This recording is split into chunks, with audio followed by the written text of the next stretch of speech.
Bonjour à toutes et à tous, bienvenue dans Rencontre. Plusieurs actes de violence se sont produits à Hong Kong récemment, un choc pour une population qui chérit la liberté et la stabilité.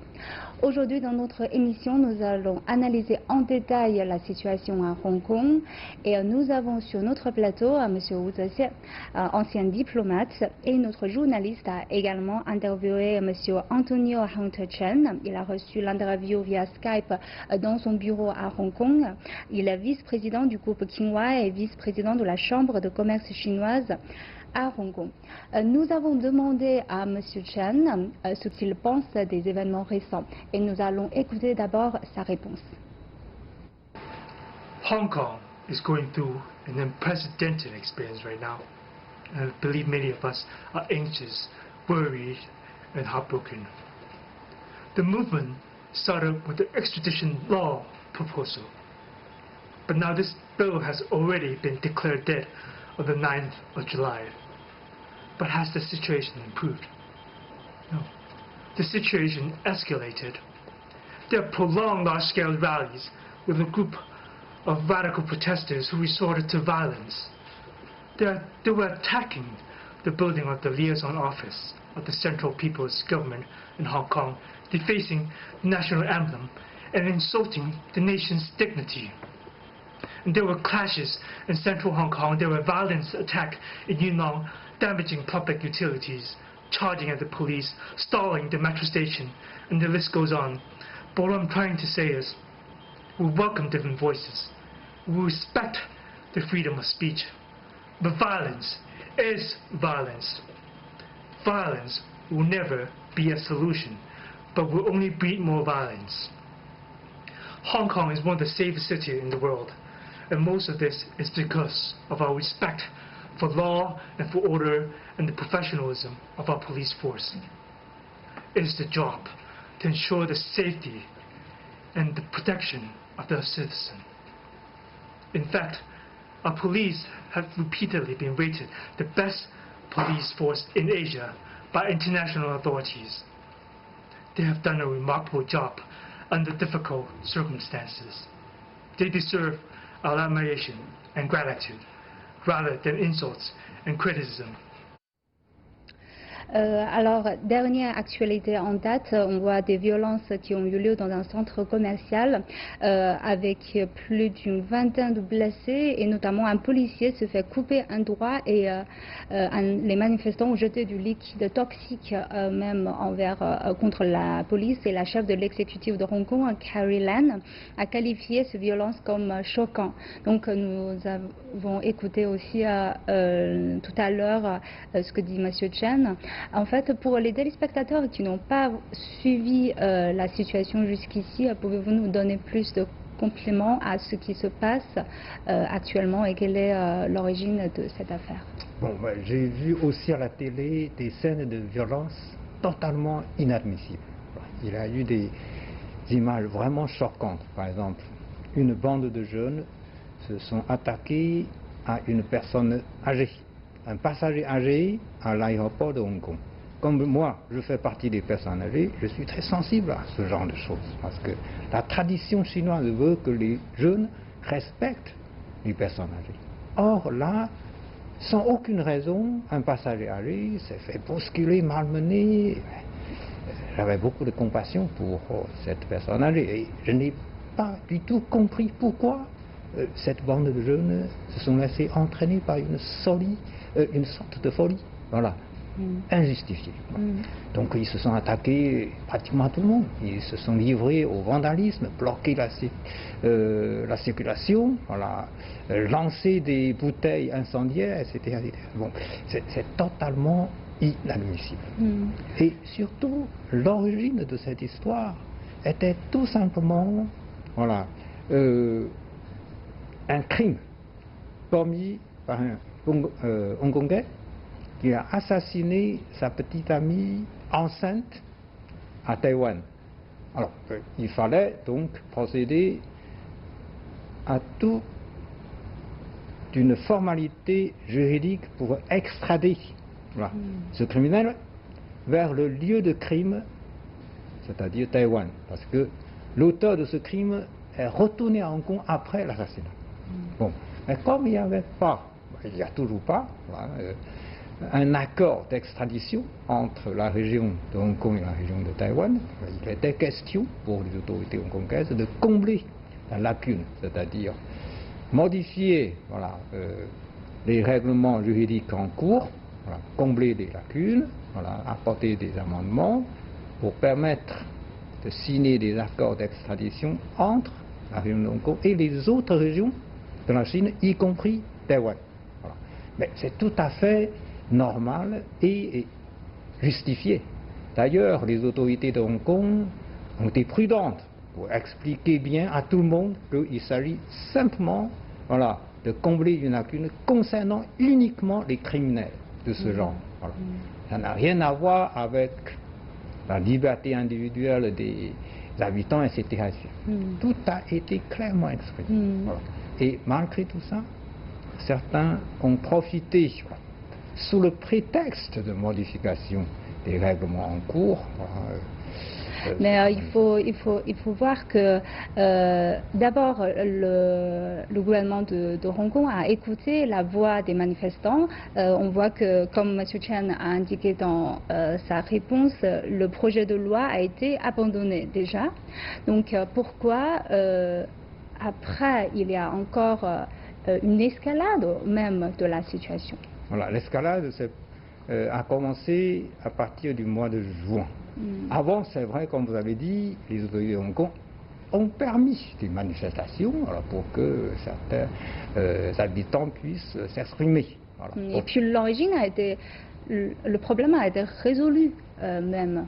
Oui, justement, c'est ça qui est étonnant, qui est surprenant, parce que lorsque au mois de juin, voilà, les autorités de Hong Kong ont constaté qu'il y a voilà, une montée de violence, ils ont dit qu'il faut suspendre le processus voilà, pour ne pas aggraver la situation. Je pense que c'est tout à fait raisonnable. Bon, alors même si l'origine de la volonté de rectifier les règlements sont tout à fait justifiées. D'ailleurs, ils ont recueilli des avis par écrit voilà, de la population. La majorité était d'accord. Bon, mais malgré tout ça, voilà, les autorités de Hong Kong ont suspendu voilà, le processus. Or, ce qu'on constate, c'est qu'après avoir suspendu voilà, le processus, la violence continue à s'aggraver. C'est-à-dire que la voix de la manifestation en paix a été écoutée par le gouvernement. Tout à fait, tout à fait. Mais je crois que là, la question n'est plus voilà, de savoir si la modification est justifiée ou non. Parce que je crois que les manifestants violents voilà, ne s'intéressent pas du tout à mettre la main sur des criminels. Ce n'est pas leur souci. Leur souci, c'est de protester les autorités locales et même les autorités centrales. Parce qu'ils se sont attaqués au siège du bureau de liaison du gouvernement central auprès des autorités locales. Bon. Qu'est-ce qui s'est passé? Voilà. Manifestement, c'est un mouvement exploité et manipulé. Voilà. De l'extérieur même, parce qu'on voit dans les cortèges des manifestants des images des ressortissants américains, voilà, carrément, et des drapeaux américains. Drapeaux américains. Et justement, la porte-parole du ministère des Affaires étrangères chinois a évoqué plusieurs fois le rôle des États-Unis parce qu'elle a dû répondre plusieurs fois à des questions concernant la situation à Hong Kong. Elle a notamment évoqué l'implication d'officiers de haut rang comme le secrétaire d'État des États-Unis Mike Pompeo. Et vous, vous êtes un diplomate très expérimenté. Et comment voyez-vous ce genre de commentaires? Est-ce qu'il y a des preuves tangibles pour dire que oui, les États-Unis ont un rôle à jouer? Quel est selon vous le rôle des États-Unis dans cette affaire? Le rôle est un rôle totalement irresponsable. Non seulement le secrétaire d'État américain, mais aussi le vice-président américain, mais aussi le Conseil de sécurité de la Maison-Blanche, ils ont reçu voilà, des opposants de Hong Kong pour attiser le feu. Pour attiser le feu. C'est pour ça que j'ai dit ce sont voilà, des actes totalement irresponsables, parce qu'ils sont en train d'attiser le feu. Voilà. Bon, alors, la porte-parole que vous avez citée tout à l'heure a dit carrément Ce qu'on voit aujourd'hui à Hong Kong, c'est une œuvre. C'est une œuvre des États-Unis. Bon. C'est clair. Mais quels sont les objectifs de ces interventions? Pourquoi? Quel est l'intérêt des États-Unis s'ils veulent se mêler dans cette affaire? Vous savez, les États-Unis ont l'habitude d'embêter les gens. Mais cette fois-ci, c'est pour embêter la Chine. Ce n'est pas la première fois que les États-Unis cherchent à embêter le gouvernement chinois. Mais bon, est-ce que ça sert à quelque chose? Est-ce que le gouvernement chinois se ferait impressionner par ce genre de provocation, de manipulation? Non, pas du tout. Ça ne sert à rien. Voilà, ça nuit uniquement aux intérêts de la population hongkongaise. Pour le gouvernement chinois, l'histoire de Hong Kong, c'est pas un problème pour contrôler. Il n'y a aucune difficulté de maîtriser la situation pour le gouvernement central. Mais simplement, des agitations de ce genre nuisent à la stabilité du pays, donc nuisent à la prospérité. Ça fait fuir les investisseurs, ça fait fuir les touristes. C'est certainement malheureux pour les habitants de Hong Kong. On va revenir sur l'influence de ces affaires sur Hong Kong un peu plus tard. Mais je voudrais savoir, comme vous avez mentionné tout à l'heure, la porte-parole a mentionné aussi, à chaque fois quand elle commence à répondre aux questions, elle va dire premièrement qu'il ne faut pas oublier que Hong Kong fait partie de la Chine. Et donc, je pense que c'est un fait très tangible. Donc, pourquoi il y a toujours, on voit non seulement des officiers de haut rang, mais aussi les médias occidentaux, ils prétendent en quelque sorte être un juge pour une affaire qui ne sont pas l'affaire de leur propre pays. Donc, est-ce qu'ils ont vraiment oublié que Hong Kong est une partie intégrante de la Chine, comme la porte-parole a indiqué? Je ne pense pas qu'ils ont oublié, mais simplement ils ne veulent pas regarder la réalité en face. Voilà. La Chine, après 1949, n'est plus la Chine avant. Voilà. Ça, ils ne veulent pas regarder la réalité en face. Bon. C'est un peu logique post-colonial, à mon avis, justement, je crois que pour certains occidentaux, certaines presses occidentaux, il y a toujours un problème de complexe de supériorité. Bon. On n'est plus dans la période de colonisation, mais ils veulent toujours garder un souvenir des passés, voilà, de la supériorité des puissances coloniales vis-à-vis des pays soumis. Bon, or, le monde a changé profondément. La Chine a trouvé son indépendance. La Chine est devenue un pays totalement indépendant, souverain. Ce n'est plus, comme je l'ai dit tout à l'heure, la Chine avant 1949. Bon, ça, il ne veut pas admettre. Voilà, donc, ils essayent d'embêter. Le gouvernement chinois par tous les moyens. Hong Kong, c'est seulement l'un des moyens. Hein, ce n'est pas tout. Hein, il y a d'autres, canaux, qui permettent à certains, justement, forces étrangères d'embêter le gouvernement chinois. Non seulement le gouvernement chinois, je pense cette supériorité est montrée un peu partout. Oui, embêter les autres pays aussi. Hein. Simplement, pour nous, les Chinois, bon, je crois que ça ne peut pas nous impressionner. Alors, justement, vous avez parlé de l'influence de ces affaires sur la population de Hong Kong. En fait, tous les images ou l'intervention étrangère ont une influence. On se met le feu, comme vous avez dit, et cela nuit seulement à l'intérêt de la population locale. Et à ce sujet-là, M. Chen a parlé de cette influence. Donc nous allons l'écouter, son opinion sur l'influence de cette affaire sur l'économie et la société de Hong Kong. The market has seen a significant decline in business volume, especially in the retail, the F&B and tourism sectors. And if these violent acts continues, all the SMEs will be affected.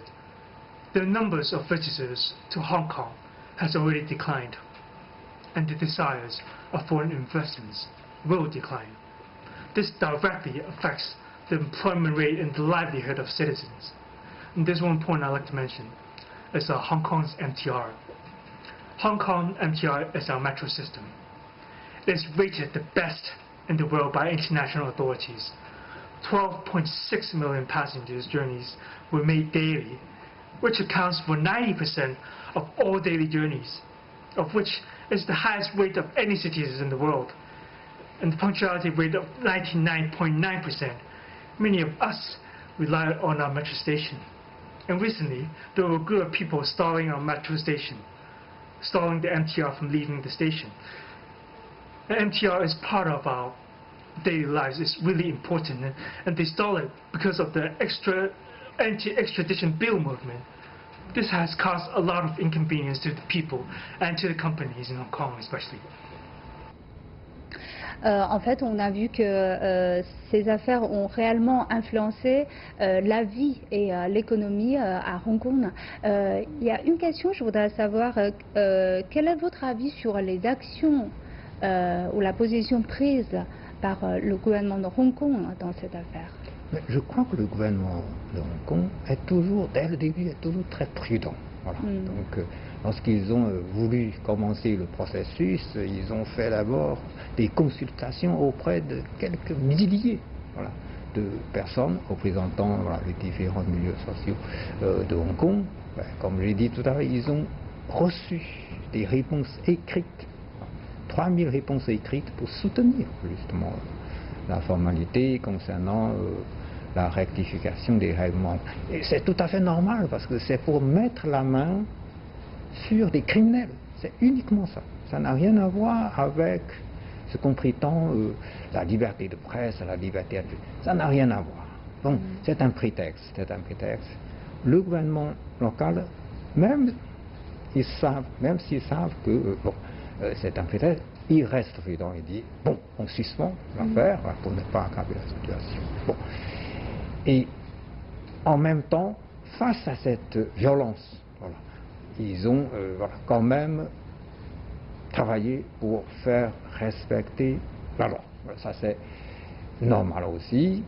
Tous les gouvernements du monde responsables devant la population doivent faire respecter la loi quand il y a la violence. Donc ce que fait le gouvernement local est tout à fait prudent et justifié. Alors, selon vous, qu'est-ce qui est de plus important pour Hong Kong maintenant? C'est la stabilité. J'ai visité Hong Kong. J'ai bien admiré le sens d'affaires des Hongkongais. Voilà. J'avais une très bonne impression parce que tout marchait bien, le commerce, le tourisme, c'était très bien. C'est comme à Pékin. Donc, je sentais donc une visite normale, des activités économiques normales, c'est très bien, tant mieux. Mais si on casse la stabilité, la tranquillité, eh bien c'est l'économie qui est affectée. Or, pour certains jeunes, pourquoi ils se laissent manipuler? Parce que ils ont des problèmes. Il a des mécontentements. Des mécontentements, parce que pour les jeunes, c'est pas facile de trouver un emploi décent, etc. C'est tout à fait compréhensible. Mais la solution, c'est quoi? C'est la stabilité pour développer l'économie. C'est ce que les autres régions, les autres provinces de la Chine font. Pour le gouvernement central, chaque année, il y a aussi un gros problème de création de l'emploi. Il faut créer chaque année plus de 10 millions d'emplois pour satisfaire la jeunesse qui sont diplômés des universités. La seule solution, c'est la stabilité et le développement économique. La violence donne des résultats tout à fait contraires à ce qu'on espère. Donc, à mon avis, c'est la stabilité et le développement économique. Alors, M. Chen s'est aussi exprimé à ce sujet et nous allons l'écouter. National sovereignty cannot be challenged. This year marks the 22nd year of Hong Kong's reunification, where overall the one country and two system has been really successful. And the recent demonstration also shows that Hong Kong's freedom of speech is fully protected by the Basic Law. Hong Kong's stability should not be destroyed. Violent behavior cannot continue. We need to safeguard our home. A lot of people have expressed a lot of different views on the situation at hand, but let's remind you, do not forget, most of Hong Kong citizens have not spoken yet. They watched the development of the situation silently. They were really concerned and worried. The majority of this silent group wants a peaceful and a prosperous Hong Kong. Let's remember that Hong Kong is not built in a day. It takes generations and generations to build Hong Kong, and of course there is room for improvements. And I have faith, and we have faith. We have faith in our country. We have faith in our two systems. In fact, Hong Kong has strong fiscal reserves and strong policy supports from the central government. The advantage of Hong Kong is our unique strategic position. We need to put our focus on the opportunity presented by the Greater Bay Area and also the Belt and Road initiatives, and stop dwelling on this violent nonsense. Thank you. C'est vrai qu'on a vu, M. Chen a surtout mentionné qu'il faut vraiment sauver Hong Kong de cette situation, et on voit des dizaines de milliers de résidents hongkongais se sont rassemblés récemment pour un rassemblement sur le thème de la protection de Hong Kong justement, et en fait il a notamment mentionné une majorité silencieuse, c'est-à-dire que même si les violences sont réelles, mais ce n'est pas ce que veut la plupart de la population. Donc, selon vous, quel est le souhait de cette majorité silencieuse et quel rôle eux, ils peuvent jouer dans la suite de cette affaire? C'est tout à fait logique d'avoir une majorité silencieuse qui veut la paix, la tranquillité, la stabilité. Parce que normalement, pour tous les habitants d'une ville ou d'une région, ce qu'ils souhaitent le plus, c'est une vie heureuse. Une vie heureuse par le travail. Donc, la paix, la tranquillité pour permettre justement un travail normal, pour gagner de l'argent. Voilà, pour gagner de l'argent, pour vivre mieux. Bon, mais la violence, elle est en train d'empêcher les honnêtes gens de continuer leur train-train quotidien, qui est normal, qui leur permettent d'améliorer leur niveau de vie. Donc la majorité silencieuse, en fait ils ne sont pas tellement silencieux, ils se sont manifestés aussi. Oui, ils ont pris le pour défendre la stabilité de Hong Kong. Il faut comprendre aussi que Hong Kong c'est une partie de la Chine. Il y a aussi les Chinois des autres provinces qui regardent la situation. Cela nous concerne aussi. Nous ne voulons pas voir la violence se produire à Hong Kong. Ça nous concerne en tant que Chinois. Voilà. Donc la majorité écrasante des Chinois ne souhaite pas la violence. On veut bien voir la région de Hong Kong continuer à se prospérer. C'est vrai que quand je regarde les photos prises sur les scènes de violence, je peux voir en fait il y a des gens qui regardent et qui ont vraiment beaucoup de surprises dans leurs yeux et la peur, et donc c'est vraiment un choc pour la population locale. C'est certainement un choc, parce que je crois que toute forme de violence est inadmissible. C'est certainement à l'encontre du sens humain. Personne n'aime la violence. Ceux qui se livrent aux actes de violence sont certainement entraînés par une sorte de folie. Peut-être après le coup, ils vont réfléchir et voir que surtout quand ils sont manipulés, c'est autre chose. Oui. Et après, ils vont comprendre que c'était des bêtises. C'était des bêtises complètement folles. Mais en fait, quel est, selon vous, le rôle du gouvernement chinois? Comme vous avez dit tout à l'heure que la situation concerne tout le monde. Parce que en Chine, je pense, on a beaucoup de leçons. Parce que la Chine a aussi connu des périodes d'instabilité. Donc, quel sera le rôle du gouvernement chinois dans cette affaire? Le gouvernement chinois est toujours derrière le gouvernement local. Il y a un soutien ferme du gouvernement chinois pour ce que fait le gouvernement local. Ça c'est très clair. Donc nous soutenons le gouvernement local. Donc dans ce cas-là, comment on peut voir l'organisation de cette un pays, deux systèmes, comment ça va fonctionner pour résoudre cette crise? Un pays de système, c'est clair, d'abord un pays. C'est d'abord un pays. Il ne faut pas se faire illusion de séparer Hong Kong des autres provinces de la Chine. Ça c'est déjà un principe très clair. Un pays. Deux systèmes, c'est pour ne pas bousculer, ne pas bouleverser l'habitude économique, sociale des habitants de Hong Kong au moment du retour de la souveraineté de Hong Kong. Donc le principe était clair. La souveraineté appartient au gouvernement central. Les affaires étrangères appartiennent au gouvernement central. Mais toutes les activités économiques, le système social, le local, ce sont des autorités locales de Hong Kong qui gèrent. Mais le gouvernement central appuie le travail. D'abord, appuie le travail visant à développer l'économie.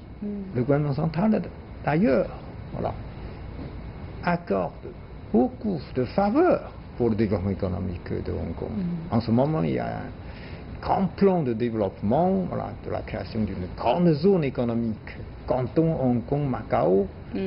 Avec ce plan, on a même construit un pont maritime gigantesque de plusieurs dizaines de kilomètres de long entre la ville de Zhuhai, la ville de Hong Kong et la ville de Macao.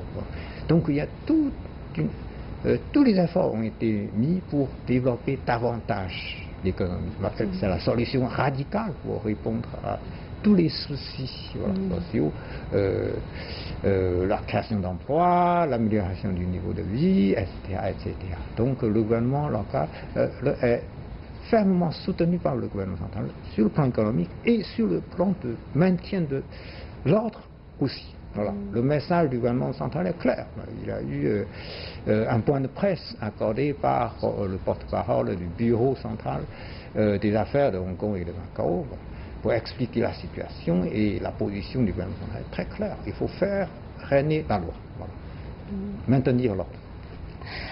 Mais très brièvement, comment voyez-vous la suite de cette crise et un peu largement l'avenir politique et économique de Hong Kong, très brièvement? Il n'y a pas d'autre issue possible, c'est le retour à la stabilité. Je pense que le gouvernement local dispose de tous les moyens qu'il faut pour retrouver, pour faire respecter la loi, pour retrouver l'ordre.